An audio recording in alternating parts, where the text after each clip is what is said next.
student, today we talk about worksheet number 67 of social science. तो आपकी जो आज की वर्कशीट रहने वाली है 19 दिसंबर की वर्कशीट है ये। तो इसमें जो बच्चों आज आपकी 9th क्लास की वर्कशीट की हम बात कर रहे हैं। इसमें जो टॉपिक है यूरोप में समाजवाद एवं रूसी क्रांति की पुनरावृत्ति कर रहे हैं। तो आज भी आप इसकी वर्कशीट में बच्चों 20 क्वेश्चन हैं, तो इसे ध्यान से देखेंगे, समझेंगे और साथ के साथ करेंगे। नोटबुक निकाल लो, साथ के साथ हम इसे सॉल्व करने वाले हैं। तो आज इसमें हम करने वाले हैं 3 से 5 अंक के प्रश्न हैं। आप देख सकते हो ये आपको इसमें दिए हुए हैं टोटल 20 क्वेश्चंस दिए हैं। तो आपको टोटल 20 क्वेश्चन करने हैं, तो थोड़ी लेंथी वर्कशीट रहेगी। तो आइए करते हैं हम आज की वर्कशीट। तो ये देखो अच्छी खासी वर्कशीट है। अगर बच्चे आप मेरे चैनल पर नए हो तो चैनल को ज़रूर से सब्सक्राइब कर दो और वीडियो को शेयर भी करें और लाइक भी करें और कमेंट करके बताएं कि आपको हमारी वर्कशीट कैसी लग रही है। ओके, तो आइए हम करते हैं क्वेश्चन नंबर आपका फर्स्ट। समाजवादी विचार क्या थे? तो समाजवादी जो विचार हैं वे निजी संपत्ति के विरोधी थे। यानी कि ये जो हमने इसमें यूरोप में देखा उसमें समाजवादी विचार के लोग थे, लेकिन वो क्या थे और उनका क्या मानना था? तो एक तो देखो निजी संपत्ति के विरोधी थे कि कोई भी अपनी निजी संपत्ति ज़्यादा ना बढ़ाए। उसके बाद है इस विचारधारा का मानना था कि आर्थिक असमानता का कारण निजी संपत्ति है। आर्थिक असमानता है निजी संपत्ति, यानी कि कुछ लोग क्या होते हैं अपनी प्रॉपर्टी बहुत ज़्यादा बढ़ाते रहते हैं, अपने पास बहुत सारी प्रॉपर्टी सेव करते रहते हैं। तो ये इसका सबसे बड़ा कारण है। वे चाहते थे कि सरकार पूंजीवादी उद्यम की जगह सामूहिक उद्यम को बढ़ावा देती है। तो ये क्या कहते थे, वे चाहते थे कि सरकार पूंजीवादी उद्यम की जगह किसको बढ़ावा देती है? सामूहिक उद्यम को बढ़ावा दें। इसके बाद प्रथम विश्व युद्ध में विभिन्न समूह में कौन कौन से देश शामिल थे? तो प्रथम विश्व युद्ध में के दौरान दुनिया मित्र राष्ट्र और धुरी राष्ट्र दो खेमों में बंट गई थी। उस टाइम पे जो मैंने आपका जो वर्ल्ड का मैप है उसमें भी हमने देखा था।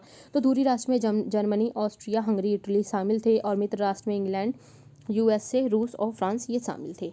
तो आपका सेकंड क्वेश्चन है, इसे नोट कर लेंगे आप। उसके बाद चलते हैं हम नेक्स्ट क्वेश्चन पे। उदारवादी कौन थे बच्चों? तो उदारवादी जो थे, उदारवादी निजी संपत्ति के बारे में क्या विचार रखते थे? तो उदारवादी विचारधारा के लोग धार्मिक समानता तथा नागरिकों के अधिकार के पक्षधर थे। उदारवादी राजतंत्र के विरोधी थे और निजी संपत्ति के पक्षधर थे। तो अभी देखो समाजवादी ने तो बिल्कुल ही इग्नोर कर दिया कि नहीं हम इनके खिलाफ हैं, लेकिन उदारवादी क्या हैं, ये इनके साथ थे। तो ये थोड़े थोड़े डिफरेंस आपको देखने पड़ेंगे क्योंकि अंतर करने के लिए आ जाता है।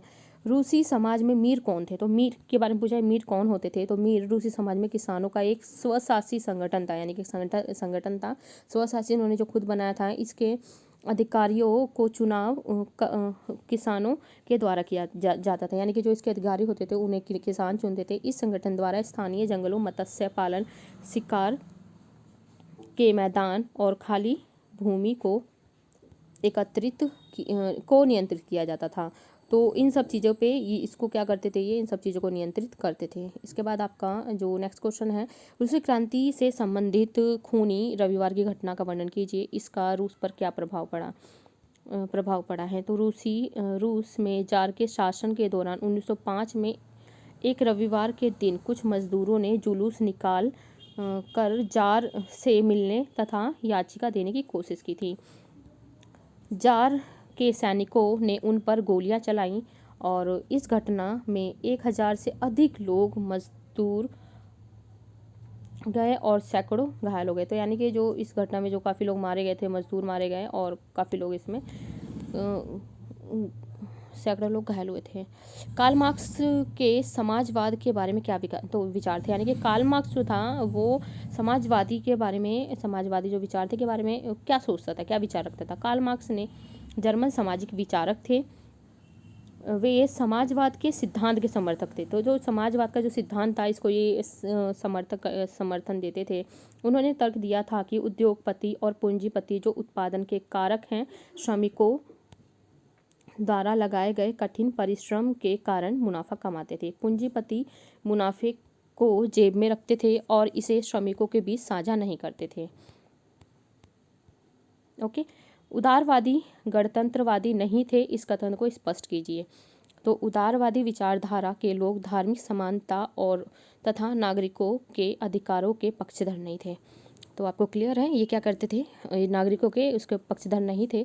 उन्हें गणतंत्रवादी नहीं माना जाता था क्योंकि एक समान मताधिकार के पक्ष में नहीं थे। उनका मानना था कि वोट डालने का अधिकार केवल संपत्तिधारी को ही मिलना चाहिए, जो कि अकॉर्डिंग टू मी ये गलत था। इसके बाद है अगला क्वेश्चन नंबर 8 है, स्टालिन का सामूहिकरण का कार्यक्रम क्या था, वर्णन कीजिए। तो स्टालिन का सामूहिकरण कार्यक्रम 1929 में रूस के सामूहिक खेत यानी कि कोल खोज बनाए गए थे। इनका मुख्य उद्देश्य अनाज के उत्पादन में वृद्धि करना था। रूस के सभी किसान सामूहिक खेतों पर मिलजुल कर काम करते थे। कोल खोज के लाभ को सभी किसानों के बीच बांट दिया जाता था। इस निर्णय से किसानों ने सरकार का विरोध किया और इससे फसलों के उत्पादन में भी विशेष प्रभाव नहीं पड़ा था।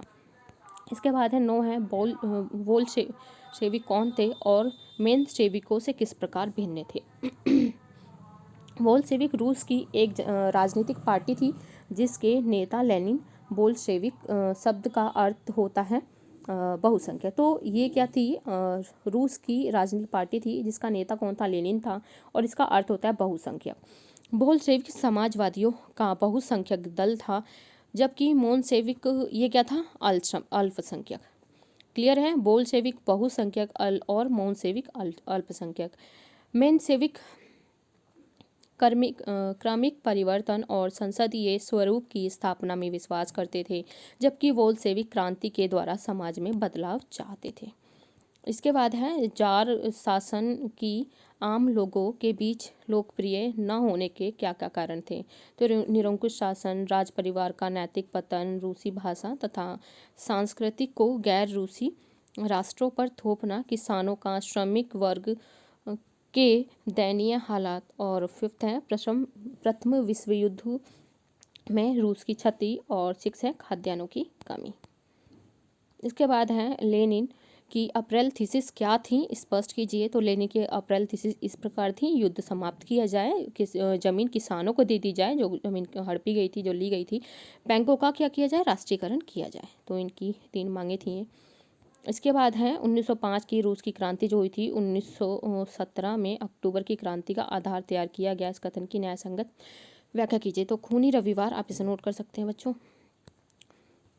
खूनी रविवार की घटना के बाद जनवरी 1905 में रूसी क्रांति होती है। हालांकि उस क्रांति को दबा दिया गया था, जार के द्वारा बदलाव के वादे भी किए गए थे, लेकिन स्थिति बद से बदतर होती गई, जिसके कारण क्रांति की यह आग अंदर ही अंदर सुलगती रही। इस क्रांति के बाद पूरे देश में मजदूरों और किसानों के संघों का निर्माण हुआ। 1917 में जब क्रांति की शुरुआत हुई तो लोगों का गुस्सा फूट पड़ा। इसलिए कहा जाता है कि 1950 की रूसी क्रांति ने 1917 की अक्टूबर क्रांति का आधार तैयार किया था। 19वीं आपका क्वेश्चन नंबर 13 है, 19वीं सदी के दौरान यूरोप में कौन कौन से सामाजिक और आर्थिक परिवर्तन आए थे, औद्योगिक विकास में इनका क्या योगदान था। तो देखते हैं, 19वीं सदी के दौरान यूरोप का औद्योगिकरण शुरू हुआ था। इसके परिणाम स्वरूप एक नए मजदूर वर्ग का उदय हुआ था, यानी कि एक नया मजदूर वर्ग बाहर निकला था। इसमें आर्थिक मुनाफे के लिए मजदूरों से अधिक कार्य करवाया जाता था तथा वेतन उनको कम दिया जाता था, जिसके कारण इस वर्ग के हालात दयनीय थे। औद्योगिक विकास के कारण समाज में सामाजिक और आर्थिक असमानता को बढ़ावा मिला। 14 है, रूसी क्रांति के लिए उत्तरदायी कारकों का वर्णन कीजिए। तो पहला है विचारकों का प्रभाव, और 1904 और 5 में रूस जापान युद्ध। फिर है प्रथम विश्व युद्ध में जो क्षति हुई थी, निरंकुश राजतंत्र, किसानों की दयनीय दशा। 15वां जो क्वेश्चन इसमें है वो है रूसी क्रांति की क्या क्या वैश्विक प्रभाव पड़े थे।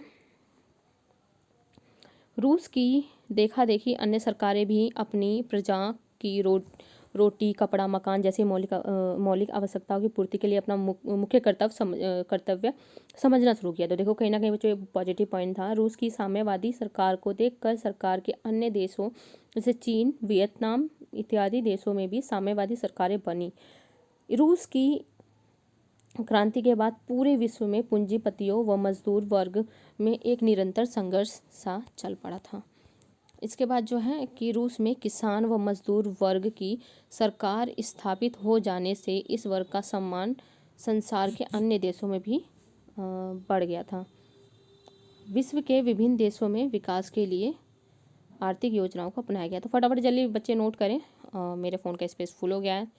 फटाफट देखेंगे रूसी क्रांति में लेनिन का क्या योगदान रहा था। इसके 3 पॉइंट है, आप नोट कर लोगे क्योंकि वीडियो ज़्यादा लॉन्ग नहीं हो सकती अब। और 17 क्वेश्चन है, इसके आपके 4 पॉइंट, इसे नोट कर लेना आप फटाफट। और आपका 18 क्वेश्चन है, 17 का ही अगला पार्ट है ये। इसके बाद 18 आपका क्वेश्चन है, इसके 3 पॉइंट हैं। उसके बाद 19 आपका क्वेश्चन पूरा कंप्लीट है, इसके 3 4 5 6 पॉइंट है टोटल इसके। और आपका 20 क्वेश्चन है ये पूरा, आप इसे नोट कर लेंगे। तो बच्चों ये आज की वर्कशीट थी, इसके आपके काफ़ी लॉन्ग वर्कशीट है ये, 20 क्वेश्चन पूरे इसमें दिए गए हैं आपके। और चैनल को, अगर आप चैनल पर नए हो तो ज़रूर से सब्सक्राइब कर लेंगे, वीडियो को लाइक कर देंगे, अपने दोस्तों के साथ भी इसे शेयर करेंगे और कमेंट करके ज़रूर बताएंगे कि आपको हमारी वर्कशीट कैसी लगी है। और 9th क्लास की बाकी सब्जेक्ट की वर्कशीट अपलोड है, तो जाके फटाफट से आप चैनल पर विजिट करके आप उसे देख सकते हैं।